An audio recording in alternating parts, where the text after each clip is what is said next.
ಓಹೋ ಫ್ರೆಂಡ್ಸ್, ಮತ್ತೊಂದು ಸ್ಪೆಷಲ್ ಆಗುವಂತ Samsung M34 5G 6000 mAh battery phone ನ ಅನ್ಬಾಕ್ಸ್ ಮಾಡಿದ್ವಿ.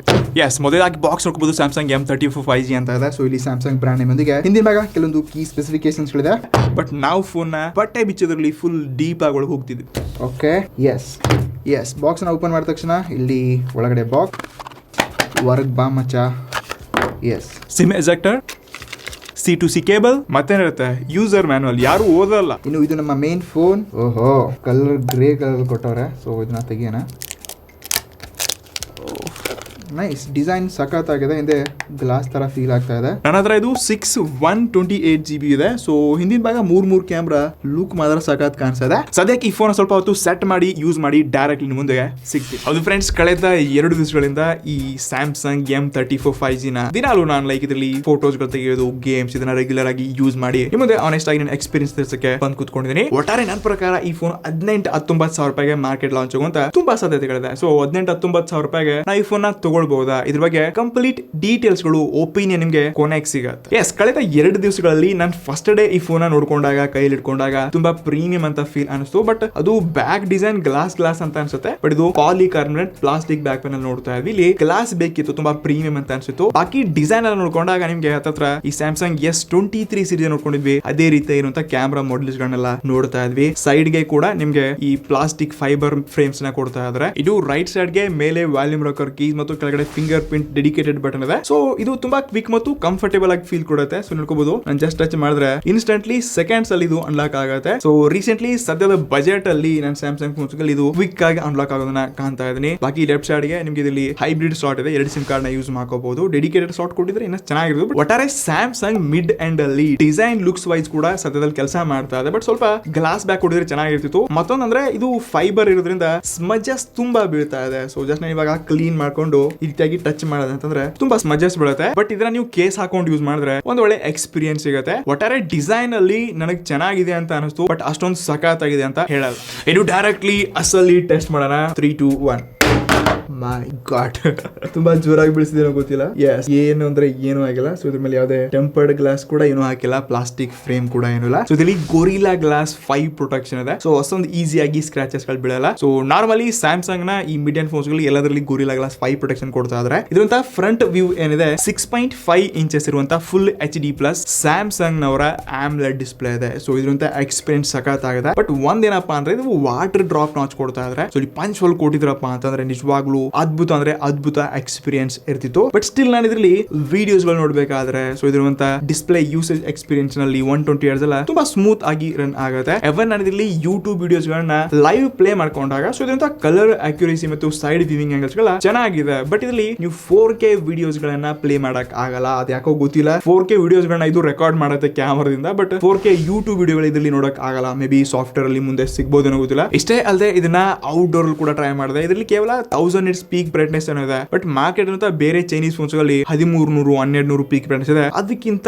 ಒಳ್ಳೆ ಎಕ್ಸ್ಪೀರಿಯನ್ಸ್ ಇದೆ, ಅದಕ್ಕಿಂತ ಬ್ರೈಟರ್ ಆಗಿದೆ. ಸೊ ಇದಕ್ಕೆ ಬ್ರಾಂಡ್ ಅಂತಂದ್ರೆ ನಾವು ಎಕ್ಸ್ಪೀರಿಯನ್ಸ್ ನ ಅದು ಸ್ಯಾಮ್ಸಂಗ್ ಡಿಸ್ಪ್ಲೇ ಗಳಲ್ಲಿ ನೋಡ್ತಾ ಇದ್ವಿ. ಸೊ ವಿಡಿಯೋ ಎಕ್ಸ್ಪೀರಿಯನ್ಸ್ ಕೂಡ ಅದೇ ರೀತಿ ಆಗಿದೆ. ಬೇರೆ AMOLED ಫೋನ್ಸ್ ಗಳು 15,000 ರೂಪಾಯಿ ಕೂಡ ಸಿಗುತ್ತೆ. ಇದರ 20,000 ರೂಪಾಯಿ ಇದ್ರು ಕೂಡ ಇದ್ರಂತ ಡಿಸ್ಪ್ಲೇ ನನಗೆ ವಾಟರ್ ಡ್ರಾಪ್ ನಾಚ್ ಇದ್ರು ಕೂಡ ಬ್ರಾಂಡ್ ಎಕ್ಸ್ಪೀರಿಯನ್ಸ್ ನ ಕಾಣ್ತಾ ಇದ್ದೀನಿ. ಹೀಗಾಗಿ ಸ್ಯಾಮ್ಸಂಗ್ ಅವರು ಡಿಸ್ಪ್ಲೇ ನ ಲಿಕ್ಕಿಂಗ್ ಅಂತ ಮಾರ್ಕೆಟ್ ಅಲ್ಲಿ ಕ್ವಾಲಿಟಿ ಕೊಟ್ಟು ಹವಾ ಮಾಡ್ಕೋತಾರೆ. ಇನ್ನು ಸ್ಪೀಕರ್ ಟೆಸ್ಟ್ ಮಾಡೋಣ. ಸಿಂಗಲ್ ಸ್ಪೀಕರ್ ಇದೆ. ಸೊ ಸದ್ಯಕ್ಕೆ ಇದು 30% ವ್ಯಾಲ್ಯೂಮ್, 50, 100.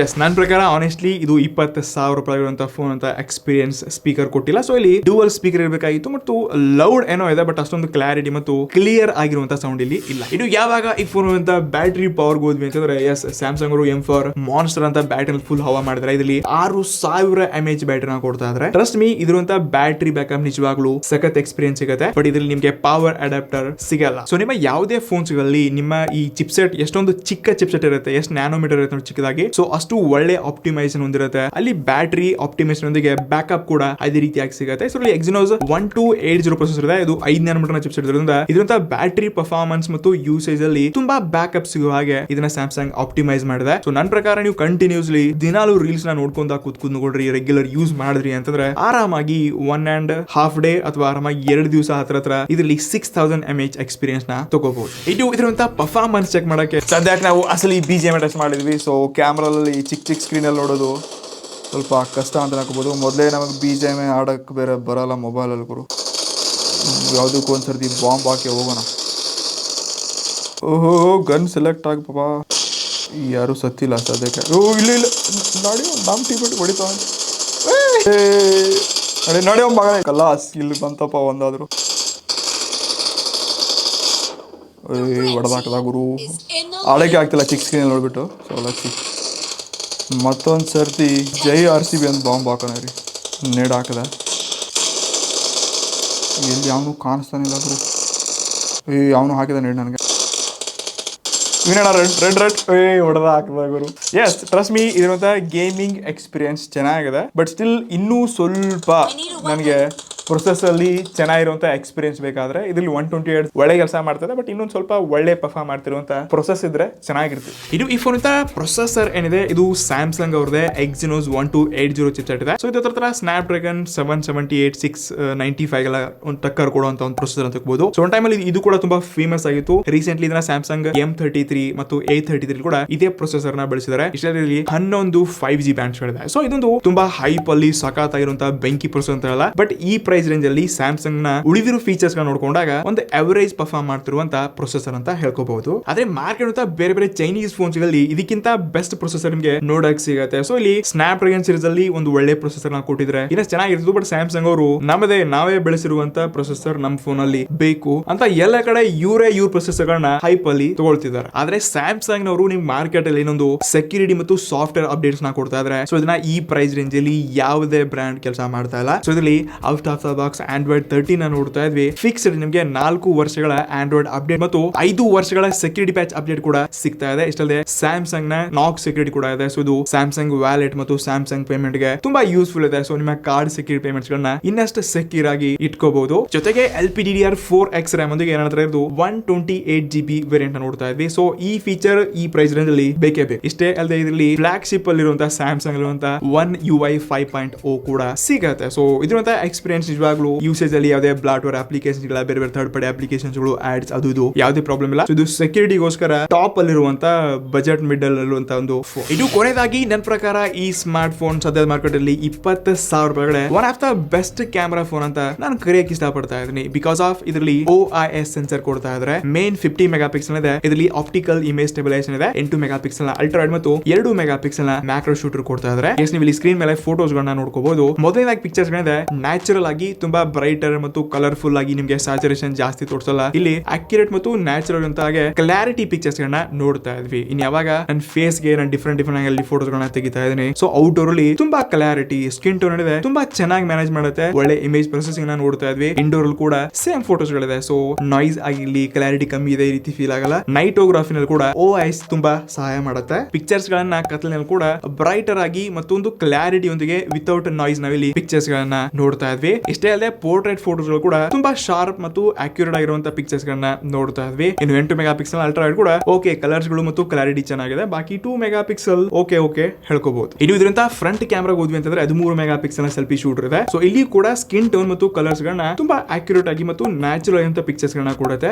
ಸೆಲ್ಫಿಗಳು ಕೂಡ ನನಗೆ ತುಂಬಾ ಇಷ್ಟ ಆಯ್ತು. ಇದು ಅಂಡರ್ 20,000 ಅಲ್ಲಿ ಕ್ಯಾಮೆರಾ ಎಕ್ಸ್ಪೀರಿಯನ್ಸ್ ನನಗೆ ತುಂಬಾ ಹ್ಯಾಪಿ ಕೊಡ್ತು. ಇಷ್ಟೇ ಅಲ್ಲದೆ ನೀವು ಈ ಫೋನ್ ಅಂತ ರಿಯರ್ ಕ್ಯಾಮೆರಾ ಏನಿದೆ ಇದರಲ್ಲಿ 4K ನಲ್ಲಿ ಸ್ಟೆಬಿಲಿಟಿ ಒಂದಿಗೆ ವಿಡಿಯೋಸ್ ಗಳನ್ನ ಮಾಡಬಹುದು. ಸೊ ಈ ವಿಡಿಯೋ ಸ್ಯಾಂಪಲ್ ನ ನೋಡಿ. ತುಂಬಾ ಜೋರಾಗಿ ಮಳೆ ಬರ್ತಾ ಇದೆ. ಎಸ್ ನಮ್ಮ ವಿಡಿಯೋ ಕೂಡ ತುಂಬಾ ಸ್ಟೆಬಿಲೈಸೇಷನ್ ಇದೆ. ಸೊ ವಿಡಿಯೋ ನೋಡ್ತಾ ಇದ್ರೆ ಇದು 4K 30 FPS ರೆಕಾರ್ಡ್ ಆಗ್ತಾ ಇದೆ. OIS ಇಲ್ಲಿ ತುಂಬಾ ಒಳ್ಳೆ ಕೆಲಸ ಮಾಡ್ತಾ ಇದೆ. ಇದರಿಂದ ಆಡಿಯೋ ಕ್ವಾಲಿಟಿ ಎಕ್ಸ್ಪೀರಿಯನ್ಸ್ ಮತ್ತು ವಿಡಿಯೋಗೋಸ್ಕರ ಸ್ಯಾಮ್ಸಂಗ್ ಇಲ್ಲಿ ಒಳ್ಳೆ ಕೆಲಸ ಮಾಡಿದೆ. ಅಂಡರ್ 20,000 ಅಲ್ಲಿ ಇರುವಂತಹ ವಿಡಿಯೋ ಎಕ್ಸ್ಪೀರಿಯನ್ಸ್ ಕೂಡ ಥಮ್ಸ್ ಅಪ್.